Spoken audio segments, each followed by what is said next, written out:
আমার নবী আপনার নবী কি যেন বলবেন, কি যেন বলবেন। আলীকে ডাক দিয়া বলেন, ও আলী, তুমি আমার কাছে একটু আসো, আমি তোমাকে কিছু বলতে চাই, আমি তোমাকে কিছু বলতে চাই। আলী রাদিয়াল্লাহু তাআলা আনহু বলেন, ইয়া রাসূলুল্লাহ, ইয়া হাবিবাল্লাহ, নবী গো, আপনি বলতে পারেন, ও পয়গম্বর, আপনি বলতে পারেন। আমার তোমার নবী, আমার আপনার নবী আলীকে বলল, আলী, আমি তোমার জন্য কান্দি না, আমি হুসাইনের জন্য কান্দি না, আমি হুসাইনের জন্য কান্দি না, আমার মেয়ে ফাতেমার জন্য কান্দি না।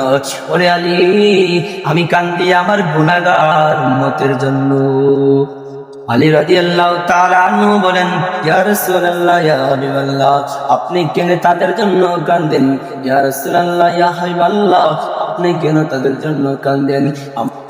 আমার নবী বলেন, আলী রে, ও আলী, আমি চলে যাওয়ার পর কি আমার গুনাহগার উম্মতের রোজা রাখবে, নামাজ পড়বে?